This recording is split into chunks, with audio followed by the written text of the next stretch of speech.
Good evening, everybody. We're here at the Prince of Wales, and tonight I'm tasting some wine with Paul Roberts, our wine supplier. How are you, Paul? Hi Keith, I'm well, thank Good, you. good.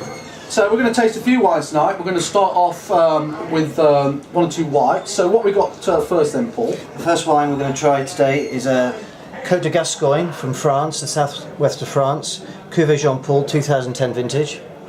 Good, good. Well, let's crack it open. Have a go. Should we try it? Yeah. Yeah, take that one. Yeah, it's already open. One we made earlier. So what should we expect when we're drinking this then? Well, I've described this as a fairly light, everyday wine. It's not too complex, it's not too serious. Got a lovely light note, fresh nose. Yeah. If you'd like to taste it, Keith. Yeah, almost a bit of like gooseberry type aroma as well.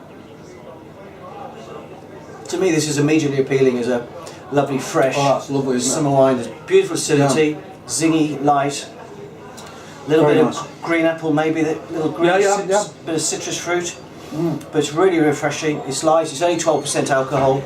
There's no oak at all, so you've got clean fruit, and it's just a really refreshing, lingering. Ideal on it like a summer's afternoon, if we ever get a summer, that is. It'd be perfect. Just sitting in the garden, yeah, a bottle with your friends. Like I say, it's quite fresh and sharp, and I'm not a wine expert, but to me that is a really nice wine. It's something you could just sit around drinking on its own. Yeah. You could have it with food. It's just perfect. It's very versatile, and but it's just straightforward. I mean, it's the epitome of what we're trying to do at the Prince with our wines. We have quite a good list. We have 12 whites, 12 reds, a few 3 rosés, a couple of different proseccos, and a couple of champagnes, and you know, they're really lovely wines to drink in the garden with your friends on a lovely summer's afternoon or evening, and that to me is a great start. This is pictured as an entry point wine. So I said that there's no real complexity there, but it's clean, fresh, vibrant. It's absolutely delicious. The next white wine we're tasting, Paul, what we got here then? Right, this is a Chardonnay. It's Australian. It's called Soldier's Block. It's from McLaren Rail in the southeast of Australia, and this particular wine is a 2009 vintage. Okay. So it's got there's some good bottle age there. So it's softened and it's mellowed a little bit. Any oak, is that? No, it's completely unoaked. Yeah, that's all gone out of fashion a bit now, hasn't it? It's out of fashion completely. Yeah, we hardly get about time too. Yes, I agree. We get no requests at all for oaked wine. Right. Okay. Almost red wines, yes, not white wines. Okay, brilliant. So let's have a go. Would you like to try it? Yeah, please. Right, the immediate difference you'll see in this is the colour. It's deeper, richer colour. Yeah. So it might not be too evident, but it is. It's more golden. Again, it's got a lovely, clean nose. Yeah. And if you try it,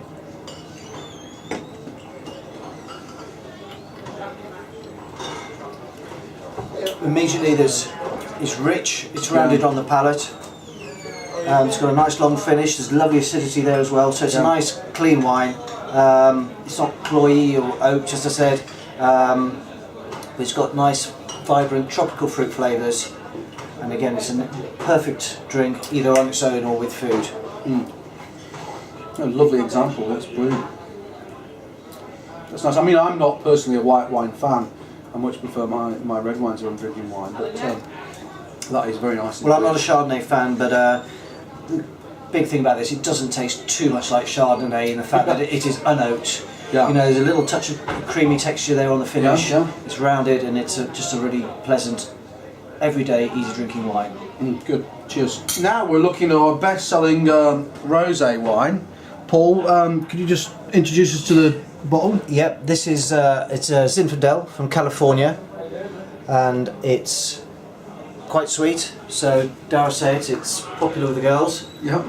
Would you like to try, Keith? Yeah. Is it right that most Californian rosés are slightly sweeter? Obviously, there's a lot of rosé wine from South France, Italy. Zinfandel is by a long way the most popular varietal for the Zinfandel blush, they call it. Okay. All right. Or white Zinfandel. Well, let's have a Cheers. go. And the most obvious thing about this is its vibrant colour, sort of light strawberry. It looks good in the glass, I must admit. And it's on the sweet side. Oh, it's very sweet, isn't it? Not sickly sweet, It's got lovely acidity. Yeah, yeah. It's got light strawberry and watermelon, pretty Yeah. obvious on the palate. Yeah. You got the sweetness there. On a scale of 10, maybe 7 out of 10. But it's clean and it's nice acidity and it's refreshing.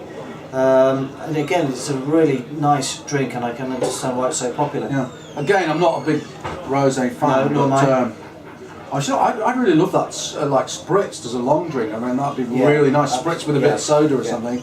That'd be lovely and refreshing. But again, to buy a bottle of that and just sit in the garden on a sunny afternoon. What's striking about it also is that when you first taste it, it's really quite sweet. The sweetness of the fruit there, but there's a clean acidity as well, and that really cuts through it. So it's not a sort of sickly aftertaste, sugary. It's not sugary, but it's sweetness of fruit, and it's really quite delicious. Now we're moving on to onto the reds, and just tell me what we've got here then, Paul. This wine is called Domaine de McNaughty Cabernet Franc, and it's 2009 vintage. So Cabernet Franc, is that the grape? Cabernet Franc is the grape. So it's a single varietal, so it's a single grape. Yeah. It's similar to Cabernet Sauvignon in style. Right. It tends to be lighter, softer, not so tannic, which Cabernet Sauvignon can be very tannic. Right. You don't see that around very much. I mean, I'm not an expert on wine, but Cabernet It's Franc. very unusual to see it on its own. It's usually blended with other grapes, Merlot and Cabernet Sauvignon, for example. Okay, great. Let's give it a go then.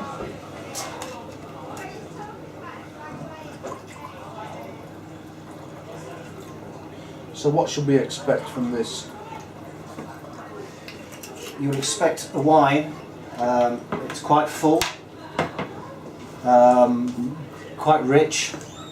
I mean, it's got a delicious nose, sort of ripe damson fruit, and blackberry fruit.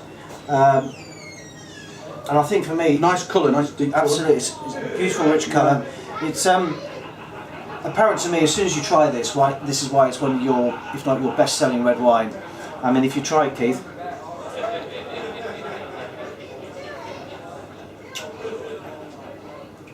Immediately that hits your palate.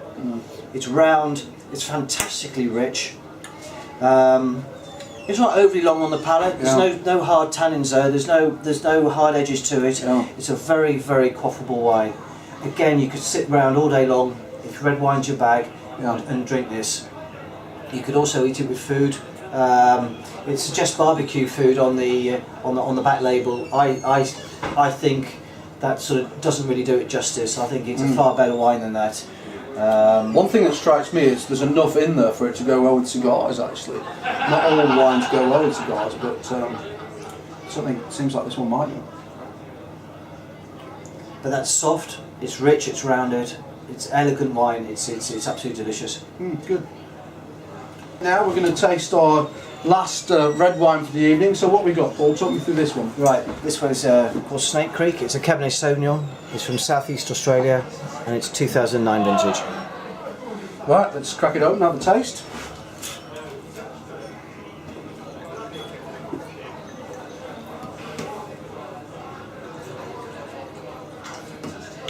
So what should we expect here then? Well, one thing you expect from this is quite a strong wine. It's quite full-bodied, which you can see by the colour. Very deep colour. It's very rich. Lovely nose.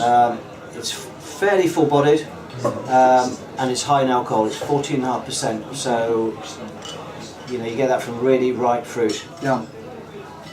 Lovely nose. Beautiful.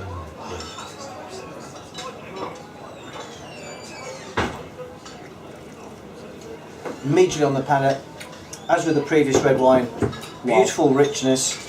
That's very smooth, really ripe fruit. Yeah. And it's just silky. It's long, fairly soft tannins. 2009, so it's got some good bottle age. It's softened up beautifully. Often with Cabernet Sauvignon, if it's young, it can be very tannic, very raw, particularly on the back of the tongue. But this is soft and very rounded. smooth. Yeah, very velvety, isn't it? Yeah. And you've got rich damson fruit, particularly. Arguably a little bit of cassis, but it's delicious. Delicious.